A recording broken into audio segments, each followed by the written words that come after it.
പുതിയൊരു വീഡിയോയിലേക്ക് എല്ലാ മാന്യ പ്രേക്ഷകർക്കും സ്വാഗതം. ഇന്ന് ഞാൻ നിങ്ങളുമായി പങ്കുവെക്കുന്ന ഡെയിലി അപ്ഡേറ്റ്സിലെ ആദ്യത്തെ അപ്ഡേറ്റ് ബ്ലഡ് ലൈനെ സംബന്ധിച്ച് സന്തോഷകരമായ ഒരു വാർത്ത പങ്കുവെക്കാനുണ്ട്. അതുപോലെ തന്നെ മറ്റൊരു അപ്ഡേറ്റ് WWE പുതുതായി കൺഫേം ചെയ്തിട്ടുള്ള ക്ലാഷ് അറ്റ് ദി കാസിൽ എന്ന പേപ്പർ വ്യൂവിനെ സംബന്ധിച്ചാണ്. മൂന്നാമതായി പങ്കുവെക്കാനുള്ളത് ജഡ്ജ്മെൻറ്റ് ഡേയുടെ സ്പ്ലിറ്റിനെ സംബന്ധിച്ചും. അവസാനത്തെ ഒരു അപ്ഡേറ്റായി നമ്മൾ നോക്കുന്നത് ഹോൾ ഓഫ് ഫെയിമറും എക്കാലത്തെയും മികച്ച WWE താരങ്ങളിൽ ഒരാളായ സ്റ്റോൺ കോൾഡ് സ്റ്റീവ് ഓസ്റ്റിൻ്റെ WWEയിലേക്കുള്ള തിരിച്ചുവരവിനോട് അനുബന്ധിച്ച് നമുക്ക് ചെറിയൊരു സൂചന ലഭിച്ചിട്ടുണ്ട്. അപ്പോൾ അതിൻ്റെ കൂടുതൽ ഡീറ്റെയിൽസുമാണ്. അപ്പോൾ നമുക്ക് അധികം ദീർഘിപ്പിക്കാതെ നേരെ വീഡിയോയിലോട്ട് തുടക്കാം. ഒന്നാമതായി പങ്കുവെക്കാനുള്ളത് ജഡ്ജ്മെൻറ്റ് ഡേയുടെ നിലവിലെ സ്റ്റോറി ലൈനെ സംബന്ധിച്ചാണ്. ജഡ്ജ്മെൻറ്റ് ഡേക്ക് ഉള്ളിൽ നിലവിലൊരു ഒത്തൊരുമ ഇല്ലാത്ത രീതിയിലുള്ള സ്റ്റോറിയാണ് റോയിൽ അവർ കാണിച്ചു കൊണ്ടിരിക്കുന്നത്. ഏറ്റവും അവസാനമായി കഴിഞ്ഞ ഇന്നലത്തെ റോ എപ്പിസോഡിൽ അതിൽ ഒരു അടുത്ത ഘട്ടം എന്നുള്ളൊരു രീതിയിലേക്ക് അവർ കടന്നിട്ടുണ്ട്. അതായത് ഡൊമിനിക് മിസ്റ്റീരിയോ അദ്ദേഹത്തിൻ്റെ സ്വന്തം താല്പര്യം മൂലം അദ്ദേഹം റെയ് മിസ്റ്റീരിയോയ്ക്കെതിരെയുള്ള സ്റ്റോറി ലൈനിൽ പോയി സാന്റോസ് എസ്കോബാറിൻ്റെ ലെഗഡോ ഡെൽ ഫാന്റാസ്മയെ സഹായിക്കുന്നു. അതൊന്നും ജഡ്ജ്മെൻറ്റ് ഡേയിലെ മറ്റ് ടീം അംഗങ്ങളോടോ ജഡ്ജ്മെൻറ്റ് ഡേയിലെ ഡൊമിനിക്കിൻ്റെ ഏറ്റവും അടുത്ത സുഹൃത്തായ മാമി എന്ന് വിളിക്കുന്ന റിയ റിപ്ലിയോടോ പറയാതെയാണ് പോയത് എന്നുള്ളൊരു വലിയൊരു പ്രത്യേകത ഉണ്ട്. അപ്പോൾ അതിനെ ചൊല്ലി ചെറിയൊരു തർക്കം ഓൾറെഡി ജഡ്ജ്മെൻറ്റ് ഡേക്ക് ഉള്ളിൽ ഉണ്ടായിരുന്നു. എന്നാൽ റോ എപ്പിസോഡിലേക്ക് ലെഗഡോ ഡെൽ ഫാന്റാസ്മ എന്ന ആ ഒരു ഫാക്ഷൻ വരികയും അതിനെ ചൊല്ലി ഡൊമിനിക്ക് എന്തുകൊണ്ടാണ് ഈ ഒരു കാര്യങ്ങൾ ഞങ്ങളോട് പറയാത്തത് എന്നുള്ളത് സംബന്ധിച്ച് വലിയ ചർച്ചകളും തർക്കങ്ങളും ചെറിയ രീതിയിൽ അവിടെ നടന്നിട്ടുണ്ടായിരുന്നു. കൂടാതെ അവിടേക്ക് ആൻഡ്രാഡെ കൂടി കയറി വരുന്നു. റിക്കഷോയെ ഒതുക്കാൻ നീ ഞങ്ങളുടെ കൂടെ നിന്നാൽ ആൻഡ്രാഡയെ ജഡ്ജ്മെൻറ്റ് ഡേയിലെ ഒരു ഫുൾ ടൈം മെമ്പർ ആക്കാം എന്നുള്ളതും ഡൊമിനിക്ക് പറയുന്നുണ്ട്. അപ്പോൾ ഡൊമിനിക്ക് എടുക്കുന്ന തീരുമാനങ്ങൾ അത് ജഡ്ജ്മെൻറ്റ് ഡേക്കുള്ളിൽ തന്നെ ചില തർക്കങ്ങൾ വഴിവെക്കുകയും ഡൊമിനിക്കാണെങ്കിൽ അദ്ദേഹത്തിൻ്റെതായ താല്പര്യങ്ങൾക്കുള്ള ഒരു സ്റ്റോറിക്ക് വേണ്ടി പോകുകയും ചെയ്യുന്നത് ജഡ്ജ്മെൻറ്റ് ഡേക്കുള്ളിൽ മറ്റൊരു അഭിപ്രായം, അതായത് ഒരു ജഡ്ജ്മെൻറ്റ് ഡേക്കുള്ളിൽ തന്നെ ഒരു കമ്മ്യൂണിക്കേഷൻ ഇല്ലാത്ത പോലെ, അവർക്കിടയിൽ തന്നെ പ്രശ്നങ്ങളുള്ള പോലെ ജഡ്ജ്മെൻറ്റ് ഡേ ഒരു സ്പ്ലിറ്റിൻ്റെ വക്കിലേക്ക് എത്തുന്ന പോലെയാണ് നിലവിൽ കാണിച്ചു കൊണ്ടിരിക്കുന്നത്.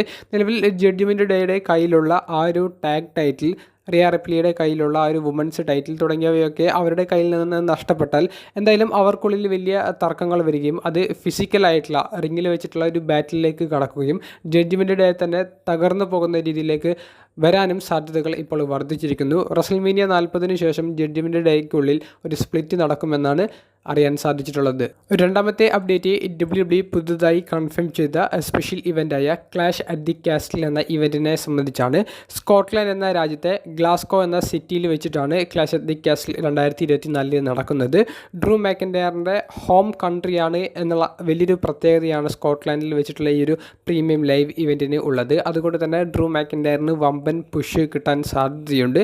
ഈ ഒരു ഇവൻ്റ് നടക്കുന്നത് ജൂൺ 16 തലേ ദിവസം ജൂൺ 15 നടക്കുന്ന സ്മാക്ഡൗൺ എപ്പിസോഡും സ്കോട്ട്ലാൻഡിൽ വെച്ചിട്ട് തന്നെയാണ് നടത്തുന്നത് എന്നുള്ളത് WWE സ്ഥിരീകരിച്ചിട്ടുണ്ട്.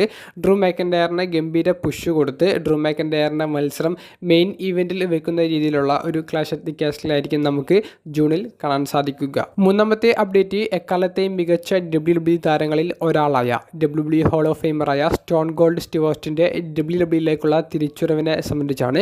Stone Cold Steve Austin social മീഡിയയിൽ ഒരു പോസ്റ്റ് പങ്കുവെക്കുകയുണ്ടായി.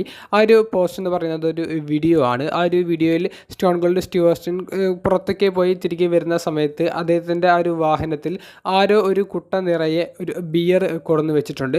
സ്റ്റോൺ കോൾഡ് സ്റ്റീവ് ഓസ്റ്റിനും ബിയറും തമ്മിലുള്ള ആ ഒരു ബന്ധം എങ്ങനെയാണെന്നുള്ളത് നമുക്ക് പ്രത്യേകിച്ച് പറയേണ്ട ഒരു പോയിൻ്റ് അല്ല. അതുകൊണ്ട് അതിൻ്റെ ഒരു എക്സ്പ്ലനേഷനിലേക്ക് കടക്കുന്നില്ല. അപ്പോൾ ആരാണ് സ്റ്റോൺ കോൾഡ് സ്റ്റീവ് ഓസ്റ്റിന് ഈ ഒരു സർപ്രൈസ് കൊടുത്തത് എന്നുള്ളത് സ്റ്റീവ് ഓസ്റ്റിന് അറിയില്ല എന്നുള്ളത് ആ വീഡിയോ കാണുമ്പോൾ തന്നെ നമുക്ക് വ്യക്തമായി മനസ്സിലാക്കാൻ സാധിക്കുന്നുണ്ട്.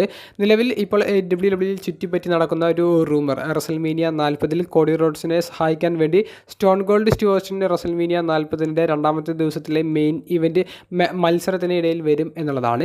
ഇപ്പോൾ ഇതാ ആരോ സർപ്രൈസായി സ്റ്റോൺ കോൾഡ് സ്റ്റീവ് ഓസ്റ്റിനെ കൺവിൻസ് ചെയ്യിപ്പിക്കാൻ വേണ്ടി ഒരു കുട്ട നിറയെ ബിയറും ഐസും ക്യൂബൊക്കെ കൊടുക്കുന്നു. അപ്പോൾ ഇതെല്ലാം കൂട്ടിച്ചേർത്ത് നോക്കുമ്പോൾ കോഡി റോഡ്സ് തന്നെയായിരിക്കുമ്പോൾ സ്റ്റോൺ കോൾഡ് സ്റ്റീവ് ഓസ്റ്റിന് വേണ്ടി ആ ഒരു സർപ്രൈസ് കൊടുക്കുന്നത്. ബ്ലഡ് ലൈനെതിരെ തൻ്റെ കൂടെ നിൽക്കാൻ വേണ്ടി സ്റ്റോൺ കോൾഡിനെ കൺവിൻസ് ചെയ്യിപ്പിക്കാനായിരിക്കുമ്പോൾ കോഡി ചെയ്തത് എന്നുള്ള പലതരത്തിലുള്ള ചർച്ചകൾ നടക്കുന്നുണ്ട്. നാലാമത്തെയും അവസാനത്തേതുമായ അപ്ഡേറ്റ് ബ്ലഡ് ലൈനെ സംബന്ധിച്ചുള്ളതാണ്.